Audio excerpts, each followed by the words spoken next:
partager une réflexion sur l'échange.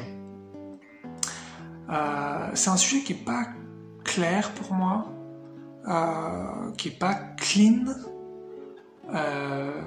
et donc je voulais partager un peu les idées que j'avais là-dessus. Et puis d'ailleurs, si vous avez un avis ou des choses complémentaires à mettre dans les commentaires, ce sera avec plaisir. Ça me permettra moi aussi d'avoir peut-être un avis plus approfondi. En fait, je vois une thérapeute en ce moment, et elle a une vision de l'échange qui est sienne et que je partage pas. Par exemple, voilà, elle va insister sur et je pense que pas mal de gens seraient d'accord avec elle d'ailleurs. Elle va insister sur le fait que dans un échange, il faut qu'il y ait vraiment un équilibre qui soit vraiment respecté, et donc c'est-à-dire si je donne X, je dois recevoir X, et ça doit être établi, et ça doit être vraiment ressenti idéalement. Et je peux comprendre, il y a plein de trucs qui vont derrière ça,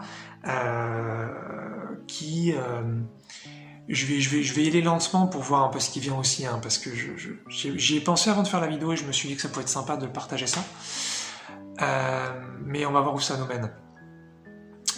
Et donc, je trouve ça intéressant, cette idée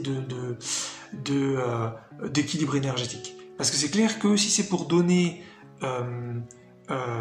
et se fatiguer, et donc ne pas recevoir quelque chose d'équivalent, ça va pas le faire. Ça va pas le faire. Donc là-dessus, je suis d'accord. Mais je trouve qu'en fait, c'est un sujet tellement complexe. Et là, j'ai pas la conscience, moi, sur ce sujet, pour pouvoir vraiment être au clair. J'ai des idées, j'ai des pistes me concernant, mais je me rends compte que c'est beaucoup trop, il y a beaucoup trop de cas différents. Et je vais donner des exemples. Parce qu'en fait, l'idée, ce serait comment trouver finalement un système d'échange. Donc on pourrait parler d'argent, mais pas nécessairement. Un système d'échange adapté et sain. Je pense déjà que la première réponse à cette question, c'est que ça va dépendre de chaque personne. On a tous besoin, de systèmes d'échange différents. Plus moi, personnellement, je me rapproche de mon identité, plus je me rends compte que j'ai besoin d'un système d'échange qui m'est propre. Or, par exemple, dans l'exemple de ma thérapeute, elle serait plus sur une loi extérieure, une loi universelle qui dirait qu'il faut que les échanges soient équilibrés. Et je vais donner l'exemple de faire des vidéos, pas forcément les miennes, mais quelqu'un d'autre qui donc fait une vidéo avec énormément de vues. Admettons qu'il fasse une vidéo pragmatique, utile, avec dedans une technique de bien-être quelconque et qui apporte vraiment quelque chose aux gens. Et admettons qu'il ait passé quelques heures dessus et que en face il y a des milliers de gens qui regardent et que ça aide vraiment. Il y a pour moi un déséquilibre énergétique, puisqu'il a passé finalement peu de temps sur quelque chose et que derrière il a finalement donné énormément. Mais lui en revanche il s'est pas fatigué, lui ou elle s'est pas fatigué parce que il a pas fait grand chose finalement pour le don énorme qu'il a fait. Ça me parle beaucoup. Moi, je pense que mon système d'échange, ce serait faire très peu et donner énormément, et faire très peu et recevoir énormément. Je pense que c'est comme ça que je fonctionne. Et c'est pour ça aussi que les jeux d'argent avec capacité psychique me touchent depuis très longtemps, parce que j'ai toujours pressenti que je pouvais finalement à faire très peu d'actions, donner très peu d'énergie pour recevoir énormément. Et moi, ça fait vraiment sens avec toute la spiritualité que j'ai étudiée.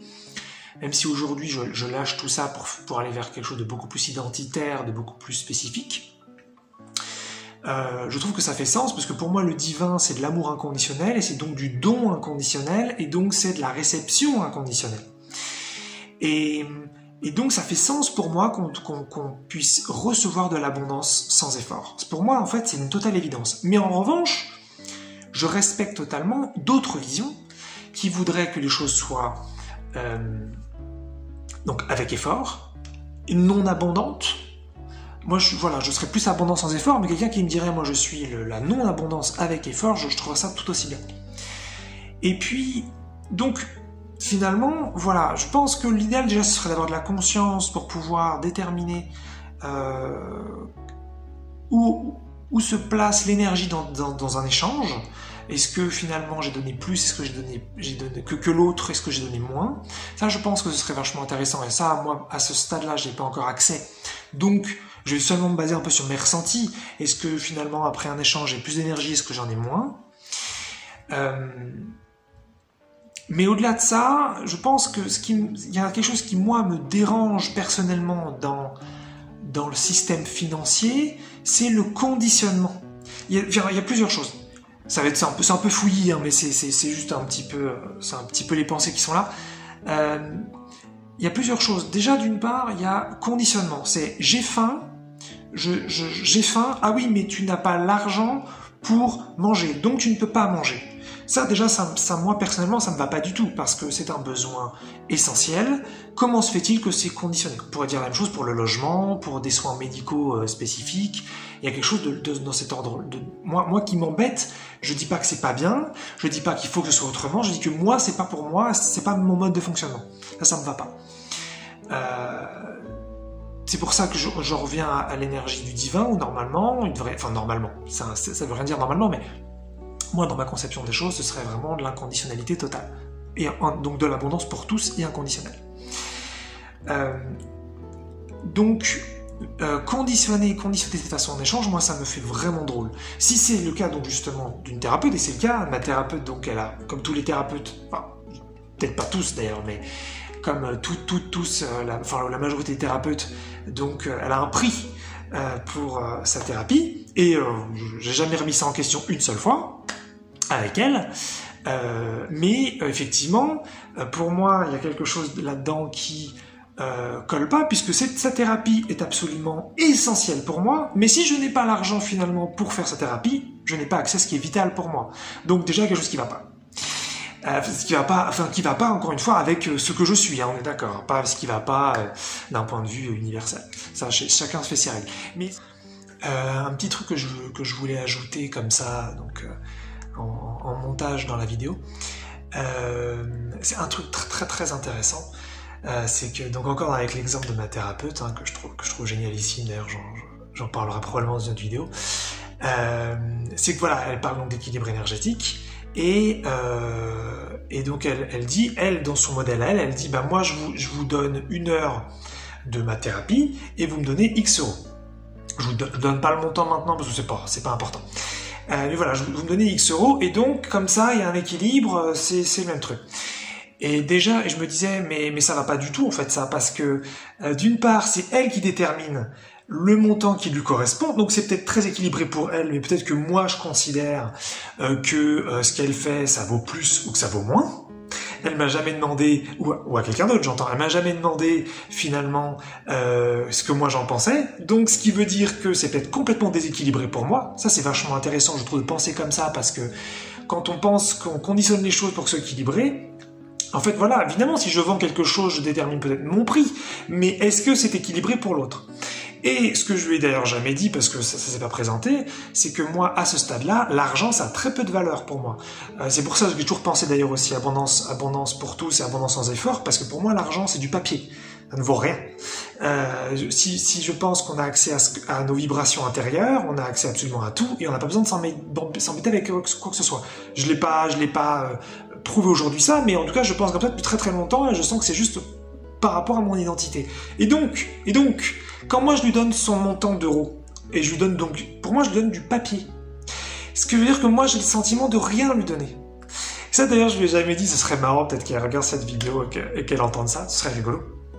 Mais moi j'ai l'impression qu'elle me donne grave et que je lui donne rien, parce que pour moi ce que je lui donne ça vaut rien. Donc il y a des équilibres, il y a un déséquilibre de ouf en fait. Et donc c'est pour ça que je disais au début que a priori c'est hyper complexe et que ça doit a priori dépendre de chacun. Voilà, je vous laisse sur la suite. Mais sinon j'aime beaucoup aussi l'idée enfin la lumière du soleil, l'eau de la cascade ou l'oxygène de l'air. Je trouve que il y en a sans doute plein d'autres, mais des exemples très très parlants. C'est-à-dire que c'est des choses très naturelles, abondantes et vitales. Et pour moi, c'est ça en fait. Et le fait d'avoir finalement créé une société légitime, hein, mais d'avoir créé une société finalement sur l'échange conditionné sur des choses vitales, déjà ça cloche grave. Et maintenant,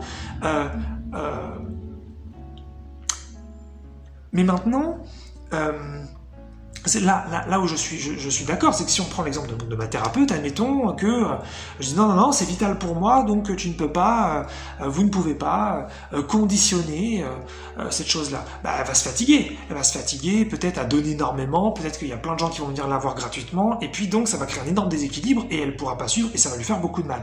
Donc c'est pour ça que je disais tout au début de la vidéo, que finalement c'est un sujet pour moi qui n'est pas encore clean, qui n'est pas clair, parce que je touche plein de trucs, mais j'ai pas trouvé un modèle me concernant qui tient la route. Voilà, donc il y a quelque chose, j'ai pas encore trouvé finalement quelque chose vraiment qui me convient. Mais un autre souci qui m'embête aussi, par exemple dans le cas de la thérapie, où ça pourrait être donc acheter à manger, ça pourrait être un logement, ça pourrait être plein de choses, c'est le côté mécanisé. C'est-à-dire que pour moi, pour que la vie circule, il faut qu'il y ait du changement, un minimum. C'est-à-dire que si finalement je vais voir ma thérapeute et que je donne le même montant d'argent à chaque fois, pour la même quantité de thérapie ou de temps donné, à un moment donné, il n'y a plus de vie là-dedans.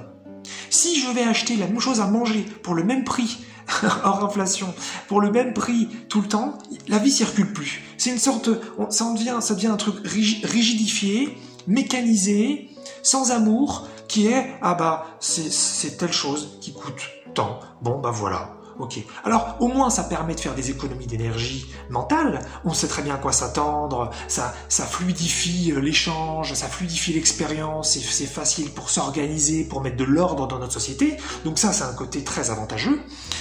Mais je trouve que ça empêche la vie de circuler.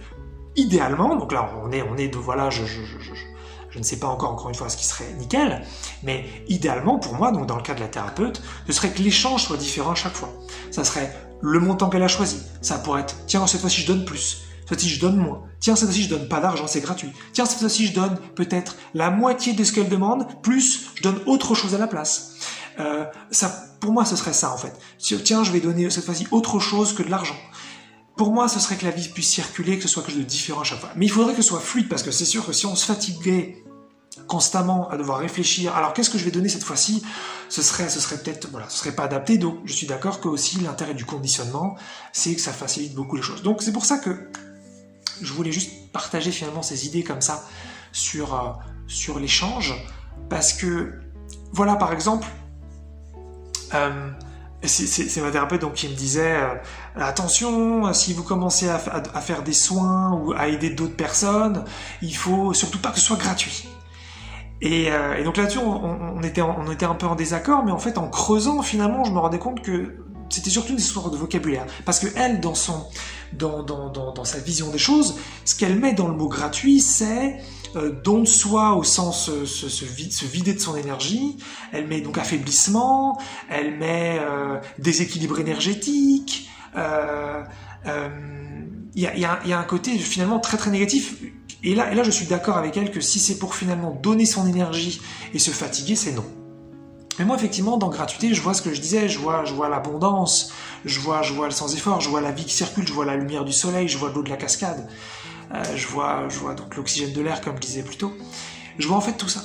Et moi, c'est ce qui me touche en fait. Même si j'ai peut-être pas trouvé une vie qui était en accord avec ça à cet instant, je sens que mon identité, a priori, pour pas être trop rigide non plus, elle est liée vraiment à ça.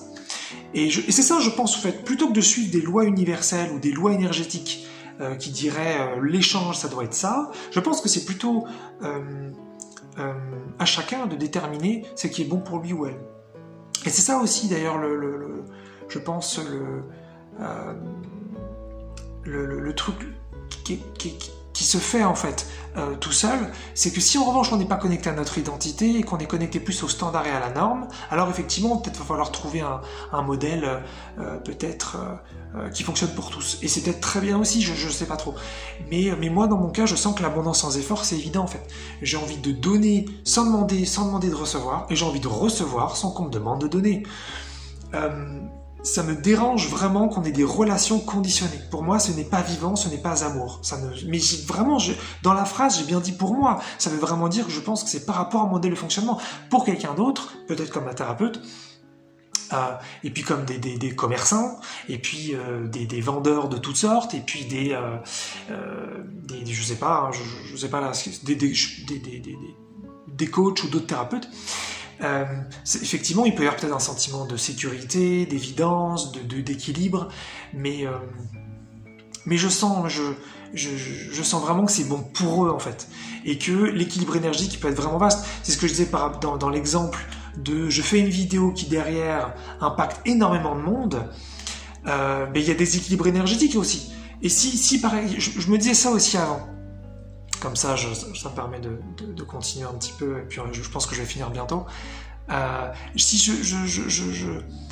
je fabrique un marteau, et je le vends. Je sais pas combien ça coûte un marteau, ça doit coûter quelques euros, je pense. Peut-être, on va dire 5 euros. Peut-être ça coûte 10, hein, je sais pas. Mais mettons 5 euros, je vends ce marteau à quelqu'un. Cette personne l'achète parce qu'elle pensait que ça lui serait utile, puis finalement ça lui est jamais utile, elle le range, elle l'utilise jamais. On pourrait dire qu'il y a des équilibres énergétiques, même si je suis pas responsable de ça, parce que je décide pas de la personne, de l'utilisation de la personne du marteau. Mais voilà, finalement elle a acheté un truc, mais ça lui sert pas du tout. Donc finalement elle s'est fait avoir dans l'échange énergétique, même si c'est la faute à personne. Mais mettons dans l'autre sens, quelqu'un qui, donc je lui vends ce marteau à 5 euros, et derrière il l'utilise pour construire plein de maisons, planter des milliers de clous. On pourrait dire aussi qu'il y a un déséquilibre dans l'autre sens, c'est-à-dire que le marteau c'est peut-être à la base juste un truc que tu utilises une fois de temps en temps, et puis que tu utilises quelques minutes, et puis ensuite tu le ranges, et puis après tu le ressors quelques jours plus tard, et puis voilà, c'est un truc utile comme ça une fois de temps en temps, comme un balai, on balaye pas tout le temps, on balaye une fois de temps en temps. Eh bien, mais imaginons quelqu'un justement qui utilise ça et même qui use le marteau, c'est-à-dire le truc il l'utilise tellement quotidiennement et tellement pendant des années qu'il l'use. On pourrait dire aussi qu'il y a des équilibres énergétiques parce qu'à l'origine j'ai pas fabriqué quelque chose qui était dans ce but-là. Donc ça me semble être un sujet finalement très riche, très complexe, et je pense que la réponse qui est la plus valable sur quel serait un système d'échange sain et équilibré, en fait c'est une réponse propre. Et c'est comme moi je me sens avec ce système-là. Et c'est vrai que voilà, moi je serais plus finalement créer une technologie automatisée, c'est-à-dire que moi je me fatigue pas, je l'ai créée avec plaisir, je me suis amusé à la créer, et ensuite elle est utilisée par des millions de gens qui seraient intéressés. Et donc finalement j'ai donné énormément en faisant pas grand-chose, ça me parle beaucoup. Et de l'autre côté, sur l'exemple des jeux d'argent, finalement grâce à une capacité psychique qui est en accord avec ce que je suis, finalement faire quand je dis jeu d'argent, ça pourrait être la bourse, ça pourrait être un investissement en entreprise, hein, pour moi c'est la même chose, hein, en fin de compte. Ce serait finalement avec des capacités psychiques, savoir exactement où tout l'argent est, et finalement faire très peu pour obtenir énormément. Moi je pense, et je suis prêt d'ailleurs à me remettre en question, mais je pense que mon modèle d'échange, c'est ça, c'est un petit don, une petite action pour recevoir énormément, et une petite action pour peut-être donner énormément. Moi je pense que ça me va bien. Mais je pense que voilà, qu'il y a plein de modèles d'échange qui sont valables, et je sens qu'il y a beaucoup de choses qui sont belles là-dedans, et qu'il n'y a pas peut-être un bon échange pour tout le monde, ou alors après voilà, on met en place un système d'échange comme on a mis en place dans notre société. Mais voilà, je le trouve vraiment pas, je le trouve utile, il est ordonné, il est organisé, il permet de faire des économies de charge mentale. Donc ça c'est le côté que je trouve très positif. Mais je trouve qu'il empêche vraiment l'amour de circuler, il empêche vraiment, même si c'était pas l'objectif, hein, attention, hein, je dis pas que c'est négatif intrinsèquement, mais je pense qu'il empêche l'amour de circuler, la vie de circuler, ça empêche le renouvellement, ça empêche des nouvelles idées, et puis ça, voilà, je trouve que ça c'est peut-être trop mécanique. Donc voilà, si vous avez une idée, par rapport, ou alors si vous voulez partager votre modèle à vous, je serais intéressé de vous lire.